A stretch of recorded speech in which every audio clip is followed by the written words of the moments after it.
Bharat weapons అలాగే fuel కొనుగోలు చేస్తుంది కాబట్టి నేను వాళ్ళ పైన పెనాల్టీ ఎక్కువగా వేస్తున్నాను అని చెప్పడం అనేది మనం ఏ రకంగా స్పందించాలంటారు ఈ విషయంపై? ఇప్పుడు ప్రపంచంలో ఆయుధాలను అత్యధికంగా కొనుగోలు చేస్తున్నది భారతదేశం. సో మన ఉక్రెయిన్ వారు రాకముందు, ఉక్రెయిన్ వారు వచ్చిన తర్వాత ఇప్పుడు ఉక్రెయిన్ మనం ఈక్వల్ గా ఉన్నాం. దాదాపు 9% చొప్పున వాళ్ళు ఒక 9% కొనుగోలు చేస్తున్నారు, మనం ఒక 9% కొనుగోలు చేస్తున్నాం మొత్తం ప్రపంచ ఎగుమతుల్లో. అందువల్ల మనం నెంబర్ 1 గా ఉన్నాం. మనం నెంబర్ 1 గా ఉన్నప్పుడు రష్యా నుంచి మనకి ఎప్పటి నుంచో ఉన్నటువంటి మనకి 1971 మనకి గుర్తు తెచ్చుకోవాలి. ఎందుకు అంటే ఆ రోజు బంగ్లాదేశ్ లో విముక్తి ఉద్యమానికి మనం మద్దతు ఇచ్చినప్పుడు మనల్ని బెదిరించేందుకు అమెరికా సప్తమ నౌకాదళాన్ని బంగాళాఖాతానికి తరలించింది, పాకిస్తాన్కి మద్దతుగా, మనకు వ్యతిరేకంగా. ఇండియన్ గవర్నమెంట్ రష్యాతో, సోవియట్ యూనియన్ తోటి ఒప్పందం చేసుకుని రక్షణ ఒప్పందం చేసుకుంది. రక్షణ ఒప్పందం అంటే ఏంటంటే మన మీద ఎవడన్నా దాడి చేస్తే రష్యా, సోవియట్ యూనియన్ వచ్చి మన తరఫున పోరాటానికి అంగీకారం. అంటే అప్పటి నుంచి ఇప్పటి వరకు చూసినప్పుడు 60% మిలిటరీ ఎక్విప్మెంట్ మనం రష్యా నుంచి తెచ్చుకున్నాం, సోవియట్ నుంచి, తర్వాత రష్యా నుంచి. అయితే ఇటీవల కాలంలో అమెరికా వాళ్ళు ఒత్తిడి చేసి మా ఆయుధాలను కొంటారా లేదా మీరు అని చెప్పేసి మన మీద ఒత్తిడి చేయడంతో మనం క్రమంగా రష్యా నుంచి తగ్గించుకుంటూ వస్తున్నాం. ఇప్పటికి 38-40% రష్యా నుంచే తెచ్చుకుంటున్నాం. అది కూడా కొనడానికి వీలు లేదు, మొత్తం మా దగ్గర నుంచే కొనాలి అనేటువంటిది గత 10 సంవత్సరాలుగా అమెరికా మన మీద ఒత్తిడి చేస్తూ ఉంది. ఎందుకంటే మనం ఒక్కసారిగా ఆ రష్యా ఆయుధాలన్నింటినీ కనుక పక్కన పెట్టేస్తే అవి దేనికి పనికి రాకుండా పోతే కొత్త ఆయుధాలు కొనాలంటే మొత్తం మన దేశంలో ఉన్నటువంటి బడ్జెట్ మొత్తం దానికే ఖర్చు పెట్టాల్సి వస్తుంది. అది ఏ దేశం ఎవరు ఉన్నా కానీ సాధ్యం కాదు. ఒకవేళ అమెరికా నుంచి కొనుగోలు చేయాలని ఎవరైనా లాబీయిస్టులు కోరినప్పటికీ అది సాధ్యం కాదు.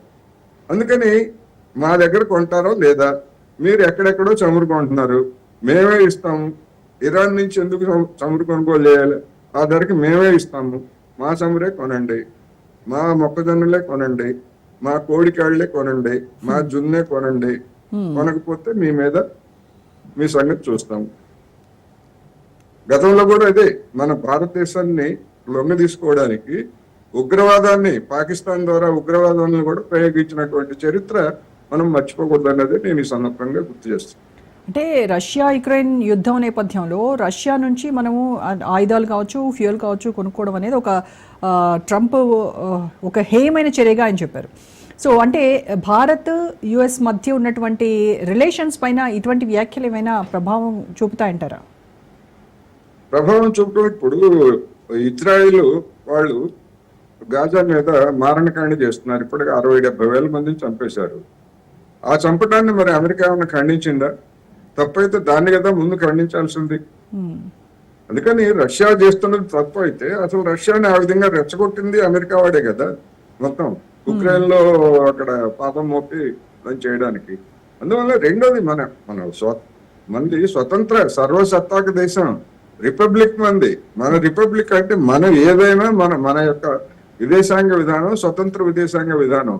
మన విదేశాంగ విధానాన్ని వాడేవాడు అమెరికా వాడో లేకపోతే ఇంకోహోడో మీరు ఇట్లా చేయండి అని చెప్పేసి డిక్టేట్ చేయడానికి వాడేవాడు. మన ప్రయోజనాలు మనకుంటాయి, మన వాణిజ్యం మనకుంటది, లేదా మంది మనకుంటది. ఉదాహరణకి మనం ఇరాన్ నుంచి చమురు కొనుగోలు చేశాం పెద్ద మొత్తంలో గతంలో. వాడు మన రూపాయలు తీసుకోవడానికి కూడా మనకు అంగీకరించాడు. వాడికి అవసరం ఉంది, మనకే అవసరం ఉంది అన్నాం. అటువంటిది ఇరాన్లోని అమెరికాకి తగాదా వస్తే మీరు ఇరాన్ దగ్గర ఆయిల్ కొంటే మీ సంగతి తేలుస్తామంటే చెప్తే మన వాళ్ళు ఆపేశారు కదా ఇరాన్ దగ్గర నుంచి కొనుగోలు చేయడం. మన స్వతంత్ర విదేశాంగ విధానాన్ని కూడా పక్కన పెట్టేసి అమెరికా వాడు బెదిరిపెట్టి లొంగిపోయారు. అదే రష్యా విషయానికి వస్తే రష్యా మీద కూడా అదే ప్రయోగం చేశాడు. అయితే రష్యాని మనం వెంటనే వదులుకునేటువంటి స్థితి లేదు. ఎందుకంటే దాని మీద మనం అనేక యుద్ధ విమానాలు కావచ్చు, ఇతర మిలిటరీ ఎక్విప్మెంట్ కావచ్చు. ఇప్పుడు మనం బ్రహ్మోస్ గురించి మనం చెప్పుకుంటున్నాం, బ్రహ్మాస్త్రం అంటున్నాం కదా. ఆ బ్రహ్మోస్ ఎవరు తయారు చేస్తున్నారు? రష్యా, మన దేశం ఇద్దరు కలిసి సంయుక్తంగా తయారు చేస్తున్నాం. మరి అటువంటి క్షిపణులు తయారు చేసేటువంటిది మరి అమెరికా వాడు మనకి ఏమన్నా ఇచ్చాడా? మన ఇస్రోని దెబ్బతీయడానికి ఎంత ప్రయత్నం చేశాడో తెలుసు కదా, మన అంతరిక్ష ప్రయోగాలను దెబ్బతీయడానికి కరెక్ట్. ఎవడు ఆదుకున్నాడు? అదే రష్యా ఆడుకుంది, అదే సోవియట్ యూనియన్ ఆదుకుంది, ఆ క్రయోజనిక్ ఇంజన్లు లేదా ఇతరత్ర అన్ని ఇచ్చి. మొన్నటికి మొన్న ఆపరేషన్ సింధూర్ లో సుదర్శన్ చక్రం అని చెప్పేసి మన వాళ్ళంతా పొగిడారు కదా, అవును. రష్యా ఇచ్చినటువంటి S-400 క్షిపణి వ్యవస్థే కదా మనకి ఆ విధమైనటువంటి పైచేయను సాధించడానికి తోడ్పడింది. మరి అటువంటి వ్యవస్థను ఇవ్వడానికి అమెరికా వాడు మనకి ఇచ్చాడా? ఇవ్వలే. మీరు కొనొద్దు, రష్యా వాడి దగ్గర కొనొద్దు అంటాడు తప్ప వాడి పోనీ ఏమైనా ఇచ్చాడంటే మనకి అమెరికా వాడు ఇవ్వలేదు. అందుకని మన స్ట్రాటజిస్టులు లేదా మన యొక్క దానికి అనుగుణంగా మనం చేయటాన్ని వాడు సహించలేనటువంటి స్థితిలో ఉన్నాడు. ఇవాళ దానికి మనం లొంగేట్లయితే ఇక్కడ ఉన్నటువంటి రైతులు లేకపోతే ఇక్కడ ఉన్నటువంటి వాళ్ళందరూ కూడా ఈ కేంద్ర ప్రభుత్వం మీద మరోసారి ఢిల్లీ తరహాలో రైతు ఉద్యమం సాగేటువంటి, లేకపోతే పారిశ్రామిక కార్మికులు కావచ్చు, ఇటువంటివన్నీ కూడా చెలరేగేటువంటి దాని నుంచి గమనంలో ఉంచుకొని నరేంద్ర మోడీ సర్కార్ ఆ ఒత్తిడికి లొంగలేదు ఇప్పటి వరకు. అది నిజానికి ఒక విధంగా చెప్పాలంటే ఆహ్వానించదగినటువంటి పరిణామమే అనేది నేను చెప్పదలుచుకున్నాను. అయితే భారత్ తన మార్కెట్ను ఈ అమెరికా ఎగుమతుల కోసం మరింతగా ఎక్స్పాండ్ చేయాల్సినటువంటి అవసరం ఉంది అని అన్నారు ట్రంప్. అంటే నిజంగా అంత అవసరం ఉందంటారా? అవసరం లేదు. ఎందుకంటే ఇప్పుడు అమెరికాలో దొరికేటువంటి వస్తువు ప్రపంచంలో అనేక చోట్ల దొరుకుతాయి. అమెరికా డాలర్లలో పెట్టి మనం కొనుగోలు చేసేదానికంటే అంతకంటే తక్కువ విలువ కలిగినటువంటి ఇతర దేశాల నుంచి మనకి తక్కువ ధరలకు వస్తాయి కదా. మన రూపాయి విలువ తక్కువ, అందుకని మన రూపాయి విలువ తక్కువ కనుక మనం చౌక ఇతర దేశాలకు అమ్మగలుగుతున్నాం. డాలర్ విలువ ఎక్కువ. డాలర్లలో కొనుగోలు చేయాలంటే మనం ఒక టూత్ బ్రష్ $1 కొనుగోలు చేయాలని చెప్పేసి వాడు పెట్టాడు అనుకోండి, అదే డాలర్కి పెడితే ఇక్కడ మనకి 1/2 డజన్ టూత్ బ్రష్లు వస్తున్నాయి కదా రూపాయల్లో. అందుకని అది అక్కడి నుంచి దిగుమతి చేసుకునేటువంటి వస్తువులన్నీ కూడా చాలా ఖరీదైనవి. ఉదాహరణకి మనం చైనా నుంచి దిగుమతి చేసుకుంటున్నాం సెల్ ఫోన్లకు కావాల్సినటువంటి విడిభాగాలు కావచ్చు, లేదా ఇతర ఎలక్ట్రానిక్స్, ఇవన్నీ ఎందుకని దిగుమతి చేసుకుంటున్నాము? అది అమెరికాలోనో లేకపోతే బ్రిటన్లోనో జర్మనీలోనో దొరకని వస్తువులు ఏం కాదు అవి. వాళ్ళ కరెన్సీలో ఆ రేటు మనం భరించలేము. చైనా వాడి కరెన్సీ వాడు పోల్చుకొని వాడు మనకి చీప్ గా ఇస్తున్నాడు. వాడికి అది లాభమే, చైనా వాడికి అది లాభమే. లాభం లేకుండా ఎవడు భారతదేశానికి ఎవడు ఇవ్వడు కదా. అక్కడ వాడికి చౌకగా పడుతుంది ప్రొడక్షన్ కాస్ట్, అందుకని వాడు ఇస్తున్నాడు. మనం ఎందుకు కొనుక్కుంటున్నాం అంటే మనకి చౌకగా వస్తువులు కావాలా, అందుకని మనం కొనుక్కుంటున్నాం.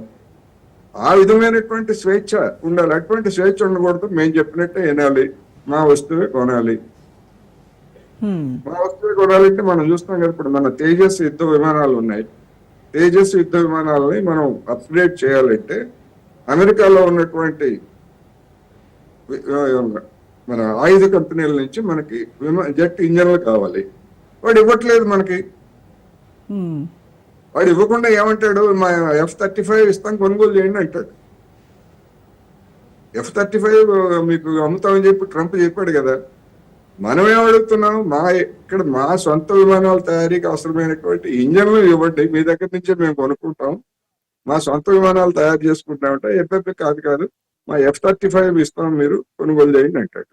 అంటే ఏంటి, మనం సొంతంగా ఎదగకూడదు, వాడి విమానాల మీద వాడి ఆయుధాల మీద మనం ఆధారపడాలి. వాటి అన్నిటికీ ఒప్పుకోవట్లేదు.